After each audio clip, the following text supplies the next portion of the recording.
Welcome back, everybody. It is, what's today, March 21st? It is March 21st today.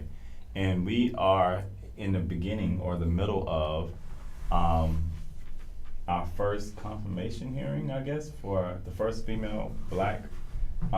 black female Supreme Court Justice nominee. Yes. And we already see it's getting ready. It's going to be a rough road. I actually got a picture just about 30 minutes ago from somebody who's actually rallying in front of the Capitol building down there right now. It's a group of women, black women, who are rallying because we already see like this nominee is being treated a little differently than previous nominees. So just to kind of recap, I think there was an article that came out over the weekend by I forgot the senator's name, Hawley or something like that, where he tried to pinpoint the fact that Judge Jackson represented people who were convicted of child pornography crimes. Yeah.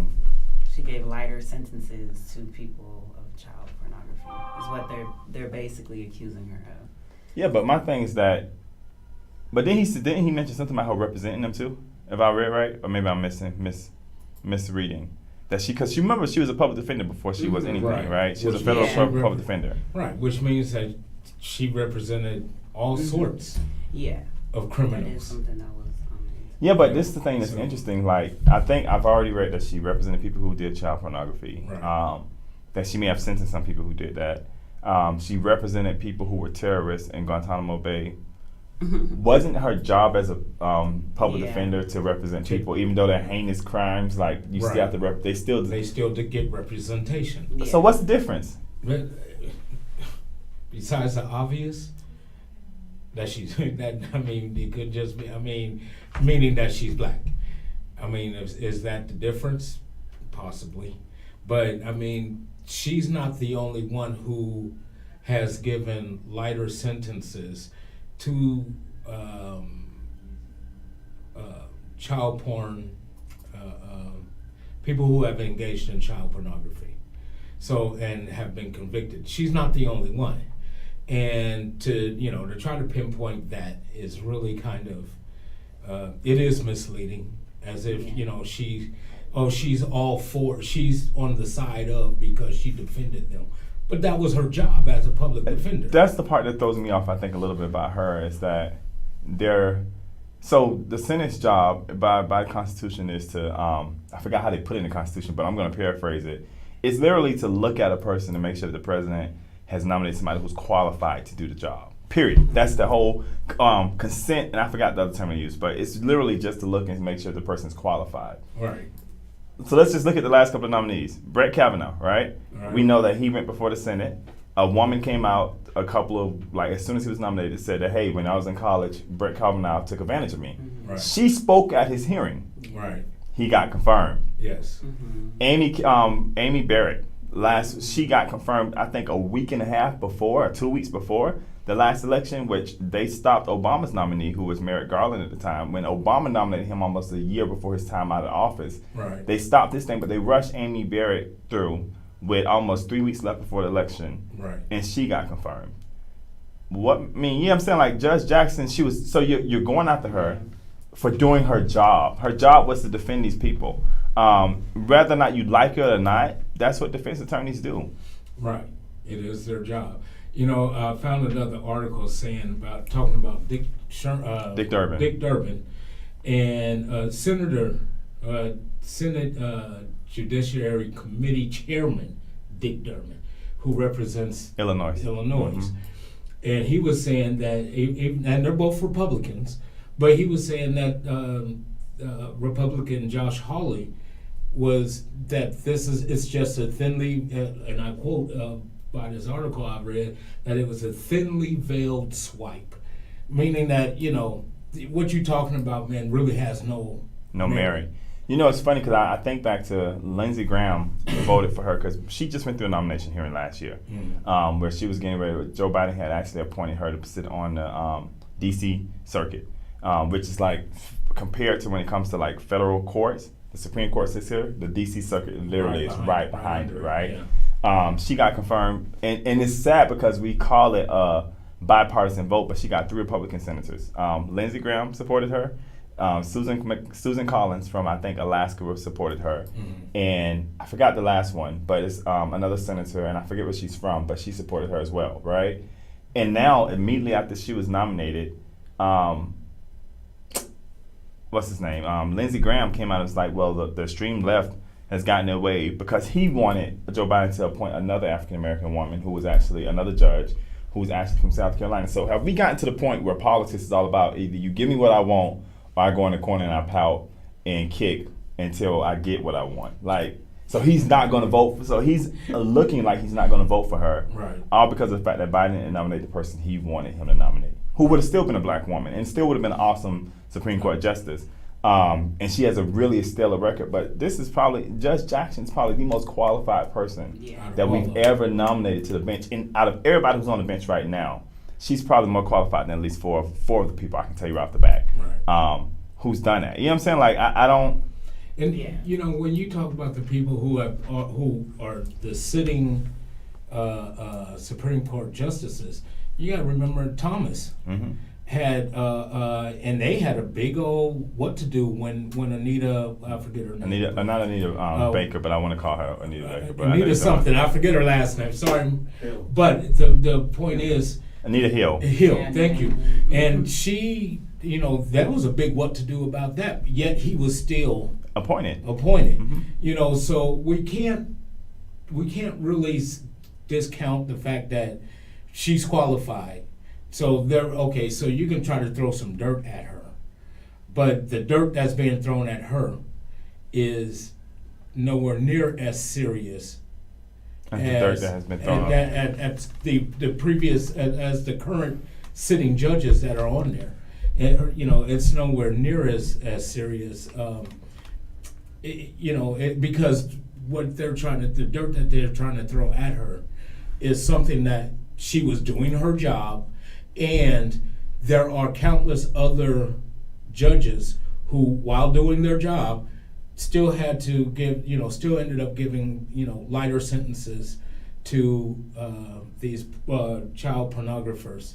Yeah, and I keep, the reason why I want to try to draw back away from that, right? Because I don't want it to make it seem like the act of child pornography is not something that's okay, right? No, right. So okay. I'm using that as an example of just them trying to destroy her character, right? When this was her job to do so. So I mean, right now there's a congressman who is I think he's under investigation, and he's been under investigation for like a year for some of these same kind of stuff, child pornography, all this kind of stuff, right? Nothing has been done to him in the House. Nothing. He still goes around. He's traveling, raising millions of dollars.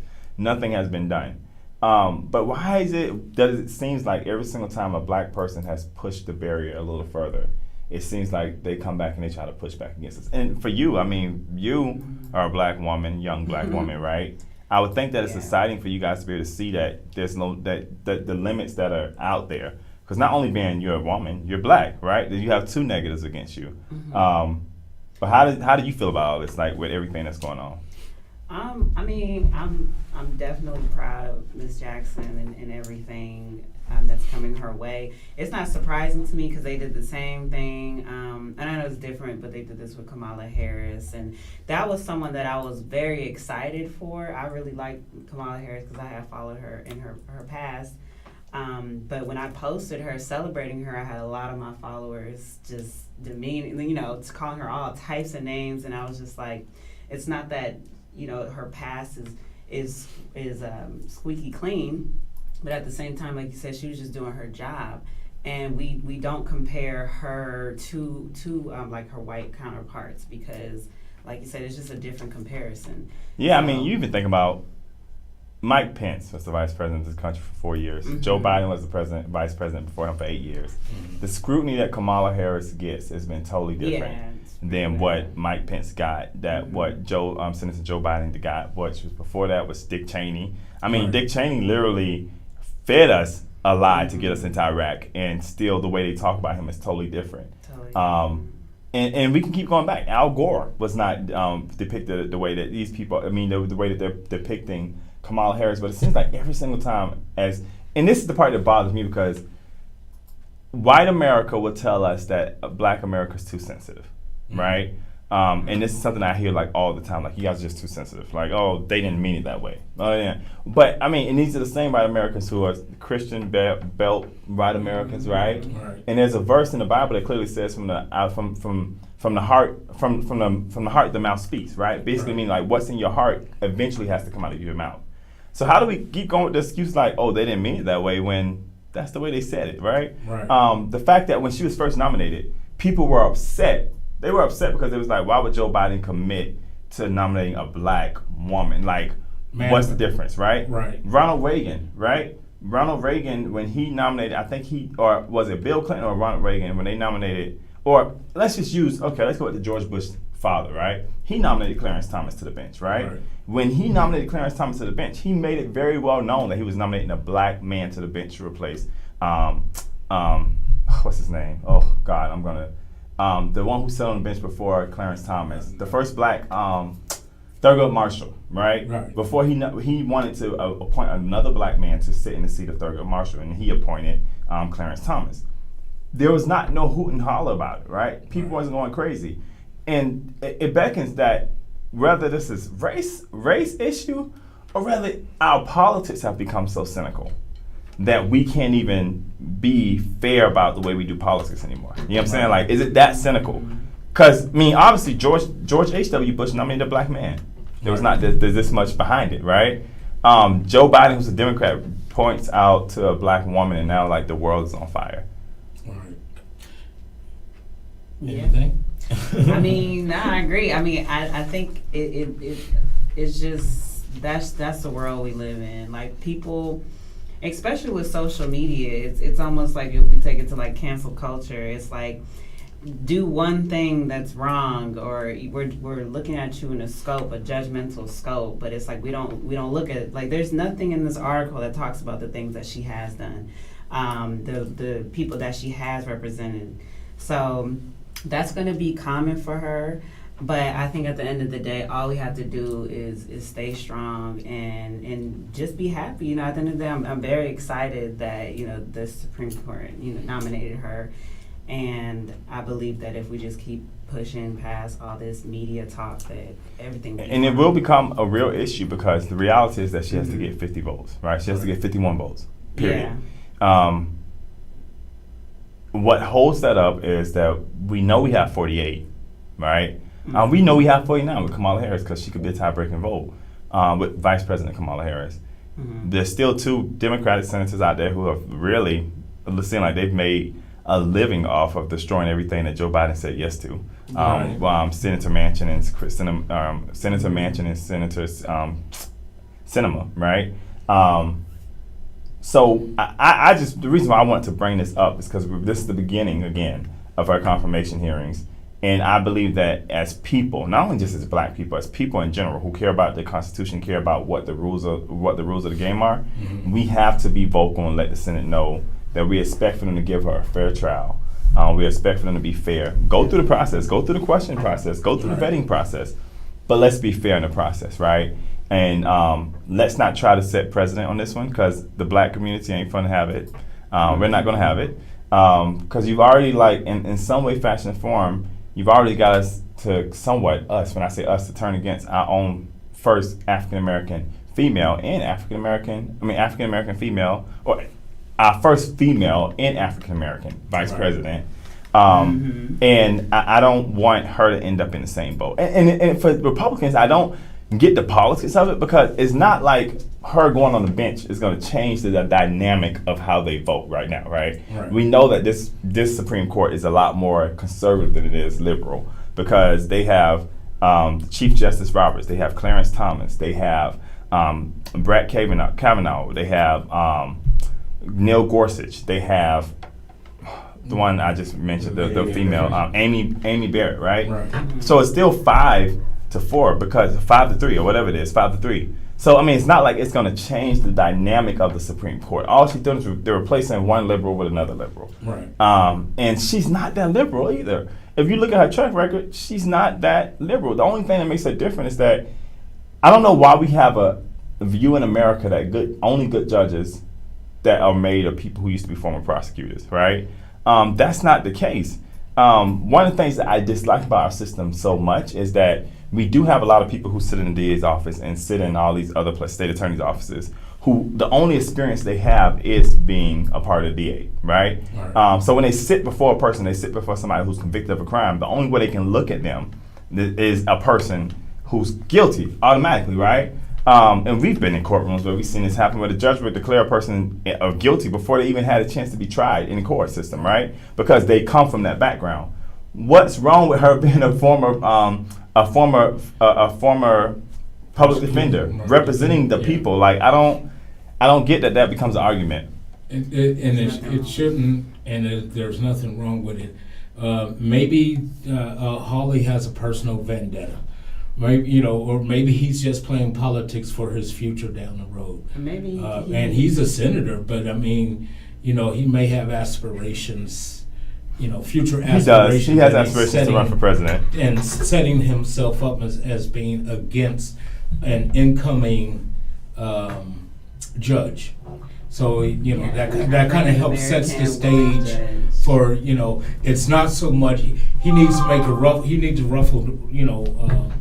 disturb the water, if you will, now as he gears up towards running for president in his future. So looking back on it, you can say, well, I was the first one who said yada, yada, yada about, Judge Jackson. So what were you about to say, Bree? I was just gonna say, maybe he just doesn't want that for her. It could be envy. It could be all type. And this is something that we don't know, but at the end of the day, when certain people get to a successful place, a lot of different people want to tear them down, and we've seen that before with a lot of African American people. So it's not surprising to me that he, were to come out with this information. So all she can do is keep carrying on, because at the end of the day, so many people are so ecstatic for this change. Yeah. And who knows why, his reason, but I'm guessing he just doesn't want to see her succeed, and that's just what it is. And it's also, I think it has a mix between the two. Not only does he not want to see us succeed, but he also has high aspirations. He plans on running for president. If President Trump doesn't run. It's both. For him, he's feeding to a party that doesn't want Judge Jackson to be on the bench, right? That has broken all the rules and the guidelines. They pushed through 3 Supreme Court justices by literally breaking the rules and changing the filibuster. That's in fact, right now, the filibuster, it used to be where a Supreme Court justice will require 60 votes. Yeah. The reason why it only requires 51 is because Republicans changed the rules in order to push through people to get that done, right? And now we're sitting in a place where, like, we can't get anything passed because when we need to break the filibuster for, like, the John Lewis Voting Rights Act, the George Floyd Policing Act, right? We can't break it because we have 2 senators who feel like it's untouchable. You can't touch the old rule. But the reality is that the filibuster was really put in place to keep different things in place, to keep different segregation methods in place. Because they knew that, I don't get it, like, it should, like, our system, and it makes us beckon, like, to ask ourselves if our system really works, right? If 100 million people vote for Hillary Clinton and 68 million people vote for Donald Trump, there should be no reason why the voice of 68 million is louder than the voices of 100 million, right? It's the same kind of concept. If 51 senators vote for Judge Jackson or whoever, why do we need to get to the vote of 60? Right. And like you say, you made mention about the filibuster and stuff, and them breaking the rules to get it done, to push through their 3 candidates and everything. Personally, I think that, I don't want to say it, but I am going to say it. They need to go ahead and play dirty just like the Republicans. Go ahead and get the votes that you need, to change the rule back. But the problem is that the problem Democrats have right now is that they're not united enough. And what's going to happen is that part. And I'm not saying whether I'm in support of Democrats or Republicans. What I'm saying is that I'm in support of the rule of law, right? And, like, for me, I personally believe that we need to have a conversation in America, a conversation in America about, are the policies that are in place, are they still dealing with a time from the 1800s? Are they really dealing with the reality of what 2022 involves, right? Right. And it's just like no different than a business. Like my business, if I'm used to using typewriters in the 1990s, I have to change, and I have to make and train people to do it a different way because computers are totally different than typewriters, right?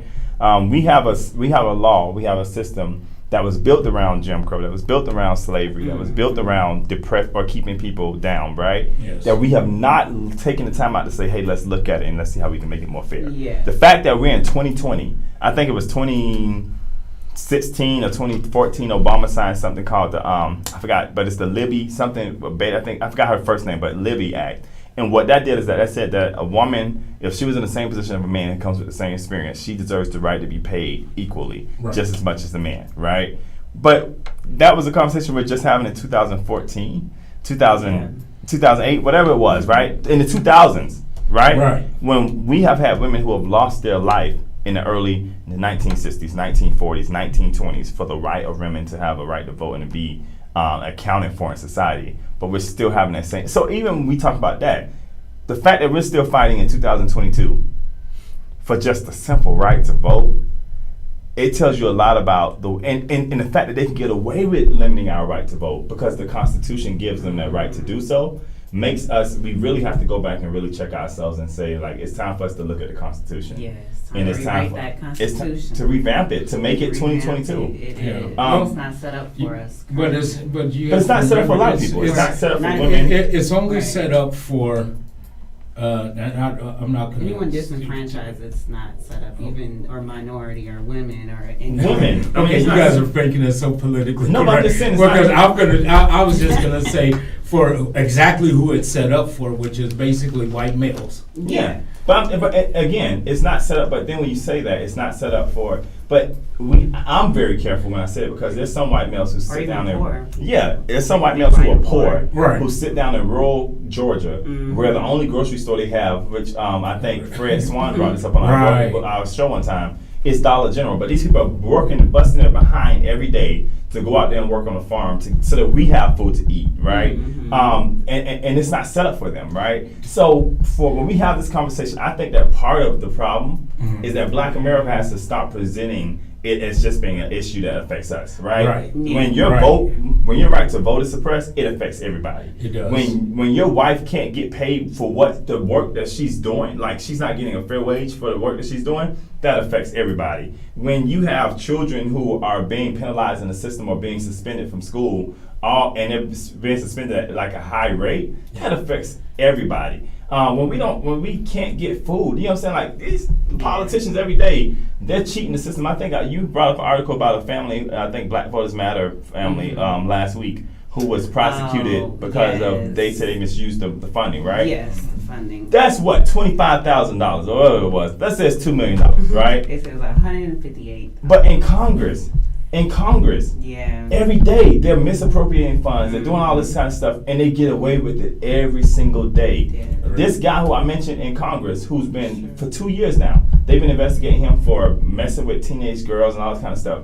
2 years. The average person, it takes them 3 months to prosecute them or bring charges against them. So again, it goes back to the fact that America is a system that seems like that's defined about your wealth gives you power, right? Yeah. And that's the reason why and even when you think about crime, that's the reason why we have kids breaking into cars. We have kids robbing people because in their head, they interpret the fact that if I'm going to have power in America, I have to have wealth, right? And that's not the way it should be. It shouldn't be that way, right? Power should not be defined by how much money you have in the bank account. Power should be defined by how active you get out there and bust your behind to actually make a living for yourself, right? And that's something that, it's funny because that's something that we lost. Like my grandmother's generation, they went out there and they worked every day in the field, right? They went out there and worked in the cotton field. They went out there and did whatever they had to do. One of the stories I love so much about my grandmother is that when I was first born, I'll tell the story all the time, when I was first born, my grandma was in the process of losing her sight. So she wasn't driving at the time. My grandmother she wasn't driving. She had a husband who had left her with a home, left her with her child who she raised. But at the same time, now she had 3 grandchildren that she was trying to raise, plus take care of her mother. Look at my work for Saks Fifth Avenue. She was not making a whole bunch of money back then, Right. and she was in the process of losing her sight. But she got on the bus every day, went from Saks Fifth Avenue to the hospital to visit me, go back home and prepared a meal for her family, and still took care of everything and paid off her own house. We've lost that spirit in America because now we attach once again that if you're going to be famous, if you're going to be great, right? If you're going to break the needle, then you have to have money, you have to have cars, you have to have all this. When for me, one of the things I feel like I'm blessed is because I don't see success that way. I see success as being that as long as I'm happy with my life, as long as I can lay down at night and I get sleep at night, as long as if I need to go out of town and I can afford to do it, or I don't have to worry about my lights just being cut off in the middle of the night, for me, I'm successful, right? But our children are not being raised that way. And we have songs out here, and we ain't even gonna get on music, but there's one song in particular I used to like the tone of it, but the words of the lyrics was, I just want to be successful. I just want the money in the cars and the clothes. I suppose I just want to be successful. And again, that's the image we paint to people. Right. So we can't be upset when kids out here robbing each other and trying to steal. And that's why I'm a supporter of uniforms in school. Why? It limits a lot of heartache for some kids whose family can't afford those new Jordans on that first day of school, right? People out here hurting, and I don't think as a society and as a country, we're doing ourselves any justice. And definitely, even when it goes back to Judge Jackson, like, this lady has worked her behind off to get to this place. She tells a story. I remember one time when I met with her, like years ago when I first met her, she told a story, and she told it at her nomination. She actually told a story how she went to her guidance counselor like in high school as a senior and said, I want to go to Harvard Law School. And her guidance counselor looked at her and said, don't dream that big, right? But she pushed back through all of that, still dreamed big, went to Harvard, graduated, I think, magna cum laude at her school, and ended up becoming a federal public defender, a judge, sitting on the second highest court in the land. And now she's been nominated to the highest court in the land. And as a country, if we can't honor that, then shame on us. You would clap for her. For real, kudos. No, for real. But I do want to go back to what you said. I do feel like we are divided. And I think media kind of paints a picture that, like, it's either just a black issue or a white issue or an Asian issue. But anything that oppresses us is a human issue, and it kind of has a trickle effect that's going to affect us in the long run. So we do need to kind of get together and not try to separate each other just because it doesn't just because it doesn't personally. Like, we should always have a black agenda, but at the end of the day, it shouldn't. They want to make it seem like it's separated so nothing gets done. Like even now, we look at Florida. Florida just passed a bill now recently, last week, after they passed their Don't Say Gay bill, or that's the nickname for it. They immediately went right after Disney and went after their policies. Don't say gay? Yeah, don't say gay. Basically, so in Florida, if you were a child who didn't want to go to your parents and say, hey, I didn't want to go to my parents and admit that I was gay, right? You were allowed to go to, you went to your teacher, you went to somebody you felt comfortable with. Now, if you go to your teacher by law has to go to your parents and be like, oh, your child is gay. And it causes a lot of problems because some kids don't feel comfortable going to their families because they don't feel comfortable coming out, right? Or safe. But now, right after they passed that bill, then they went right back behind that and they passed a bill now in the state of Florida where Disney can't train people that, hey, like about racial issues, right? About like, let's say that you can't say that you can't call me blackie or something like that. They can't do that in the training now. Literally, they just passed this last week to limit us from talking about people's age, their race, and saying that people have been discriminated against because of their race. And basically what it says is that they don't want CRT. Not only do they not want it in the school, which we know is not in the schools, they don't want it on the workforce.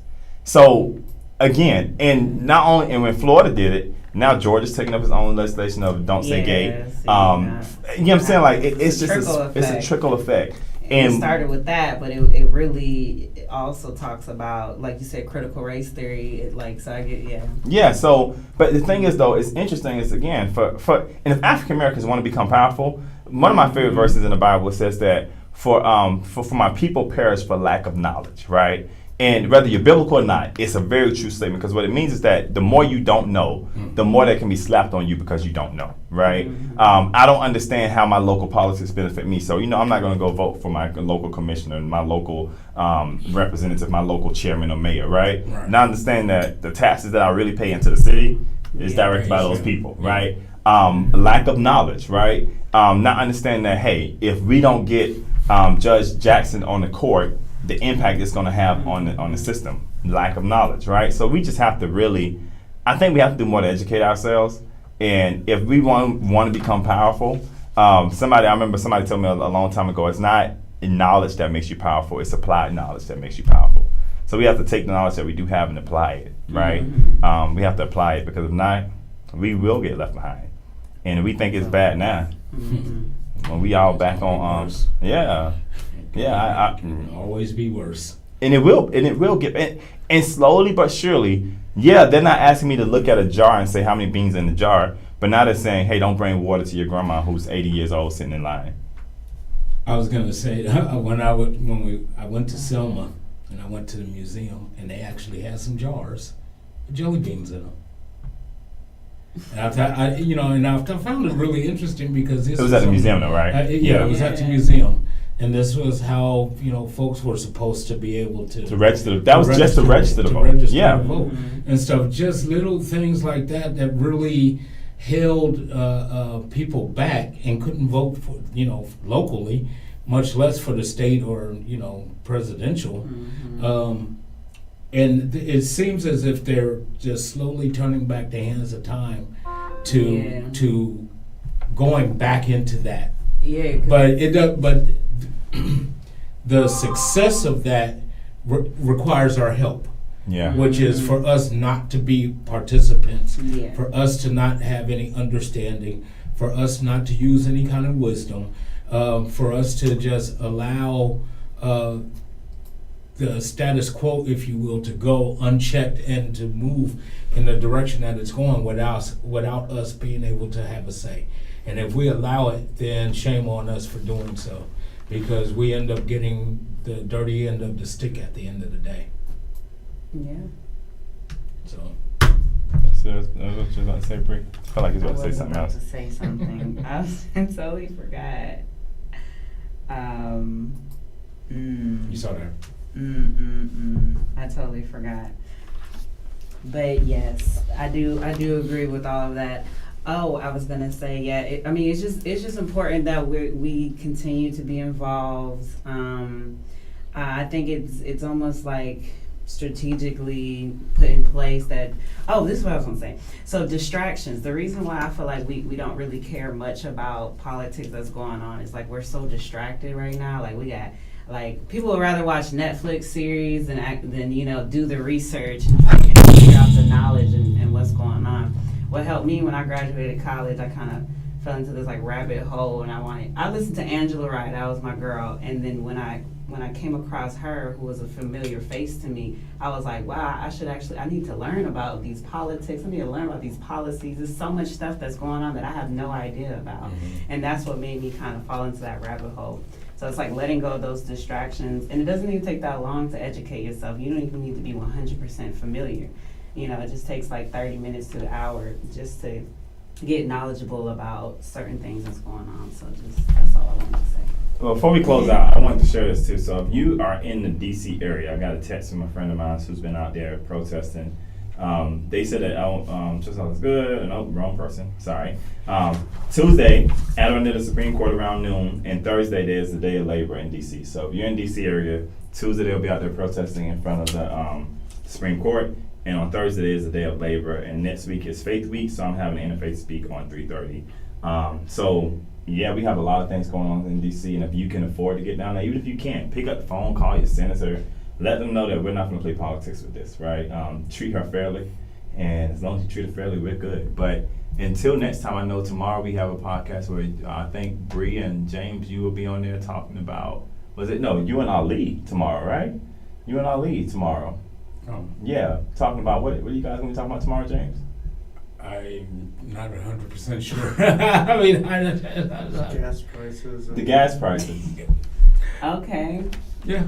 Yeah, talking about the gas prices and things that are going on in Ukraine. So, I mean, that'll be aired tomorrow. So, we appreciate you guys for signing in today and for checking in with us. And we'll be back tomorrow at 1 o'clock.